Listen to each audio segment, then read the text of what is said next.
Hello everyone, आज हम लोग अपना नेक्स्ट यूनिट देखेंगे जो कि है अलजेब्राइक स्ट्रक्चर।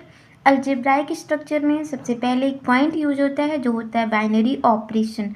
बाइनरी ऑपरेशन आप लोगों ने मैथमेटिक्स में ऑलरेडी पढ़ा होगा, बट यहाँ पे हम देख लेते हैं कि बाइनरी ऑपरेशन क्या होता है। बाइनरी ऑपरेशन और set a is a function for a cross a to a where a is non empty set. यानी कि कोई एक सेट होगा, उसके क्रॉस मल्टीप्लिकेशन यानी उसके मल्टीप्लिकेशन में, या फिर बाइनरी ऑपरेशन सीधे सीधे हम ये कह सकते हैं कि एक रिप्रेजेंटेशन होता है जिसको स्टार, डॉट या प्लस से रिप्रेजेंट किया जाता है। बाइनरी ऑपरेशन वर्क कहाँ करता है? बाइनरी ऑपरेशन किसी सेट में ही वर्क करता है, यानी कोई सेट गिवन होगा उसी में वर्क करता है। अलजेब्रिक स्ट्रक्चर यानी अलजेब्राइक स्ट्रक्चर होता क्या है? Algebraic structure is a non-empty set G with one or more binary operation। यानी algebraic ऑपरेशन स्ट्रक्चर किसी नॉन एम्प्टी सेट G, यहाँ पे मैंने G लिया, आप कुछ भी ले सकते हैं, उसके साथ एक या उससे ज़्यादा बाइनरी ऑपरेशन होते हैं तो उसको हम रिप्रेजेंट करते हैं ऐसे G, बाइनरी ऑपरेशन इस अलजेब्राइक स्ट्रक्चर। अब अलजेब्राइक स्ट्रक्चर की कुछ प्रॉपर्टीज़ होती हैं जो फॉलो होनी चाहिए। कोई for example closure property, associative property. अब ये होता क्या है, तो सबसे पहले हम देख लेते हैं क्लोजर प्रॉपर्टीज़। क्लोजर प्रॉपर्टी में if a binary operation b belongs to s then for all a b belong to s. इसका क्या मतलब है कि अगर ए बाइनरी ऑपरेशन बी, यानी बाइनरी ऑपरेशन में क्या फॉर्म करना है वो आपको गिवन होगा, ये किसी सेट एस से बिलोंग कर रहे हैं तो सभी ए और बी एस से बिलोंग करना चाहिए, और एस है क्या? कोई एक सेट है।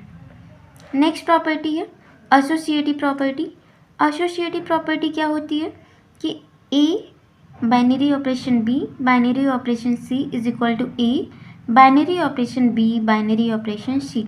एसोसिएटिव प्रॉपर्टी आप लोगों ने ऑलरेडी पढ़ा ही होगा। एसोसिएटिव प्रॉपर्टी क्या होती है कि अगर हम सपोज हम मल्टीप्लिकेशन को लेके चलते हैं, ए मल्टीप्लाई करें बी में, जो आंसर आता है उसको मल्टीप्लाई करें सी में, तो ये सेम आउटपुट देता है। अगर हम बी मल्टीप्लाई सी करें, जो आंसर आता है उसको मल्टीप्लाई करें ए में, और इसको ये ए बी सी सब कहाँ से बिलोंग करने चाहिए? उसी सेट ए से जहाँ से ये गिवन है, यानी जहाँ से हम ए बी सी की वैल्यू ले रहे हैं। नेक्स्ट है कम्यूटेटिव प्रॉपर्टी। कम्यूटेटिव प्रॉपर्टी क्या होती है? A binary operation B is equal to B binary operation A. यानी अगर बाइनरी ऑपरेशन हम मल्टीप्लिकेशन ले लेते हैं तो A into B is equal to B into A. ये सारी प्रॉपर्टी ऑलरेडी हम लोगों ने पढ़ा है, बट फिर भी क्योंकि ये एक नया चैप्टर है तो इसमें एक बार हम लोग फिर से देख लेते हैं। नेक्स्ट है कम्यूटेटिव प्रॉपर्टी के बाद आइडेंटिटी एलिमेंट। आइडेंटिटी एलिमेंट क्या होता है?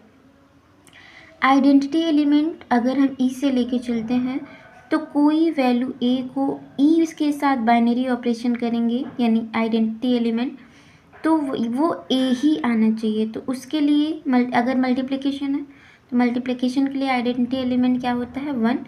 अगर एडिशन है तो एडिशन के लिए 0 होता है। मतलब इसका मतलब क्या है कि अगर हम आइडेंटिटी एलिमेंट 1 लेते हैं, किसी भी नंबर में मल्टीप्लाई करेंगे तो वो सेम नंबर आता है, और जब वो सेम नंबर आएगा तो 1 आइडेंटिटी एलिमेंट है उस गिवन वैल्यू के लिए। यही होता है आइडेंटिटी एलिमेंट। नेक्स्ट है इन्वर्स एलिमेंट। इन्वर्स एलिमेंट का ये मतलब है कि अगर कोई वैल्यू हो उसका इन्वर्स करें तो आइडेंटिटी एलिमेंट आ जाए। अगर आइडेंटिटी एलिमेंट आ जाता है तो वो एक दूसरे के इन्वर्स हैं। नेक्स्ट है कैंसिलेशन प्रॉपर्टी। कैंसिलेशन प्रॉपर्टी क्या होती है कि अगर ए binary operation B is equal to A binary operation C है, इसका मतलब ये है कि B is equal to C. B और सी दोनों एक दूसरे के इक्वल हैं और वहाँ पे ए की वैल्यू 0 नहीं होनी चाहिए। ए शुड नॉट बी 0। अब इससे बेस्ड हम एग्जाम्पल देखेंगे तो हमें ये अच्छे से समझ में आएगा। एक प्रॉपर्टी और है आइडेम्पोटेंट प्रॉपर्टी। आइडेम्पोटेंट प्रॉपर्टी में क्या होता है कि अगर ए बाइनरी ऑपरेशन ए है तो उसका आंसर ए ही आता है ना, यानी कि अगर दोनों सेम वैल्यू हैं उस पर कोई बाइनरी ऑपरेशन अप्लाई होता है तो वही सेम वैल्यू आता है। Thank you. इसके बाद नेक्स्ट एग्जाम्पल हम लोग नेक्स्ट वीडियो में देखेंगे।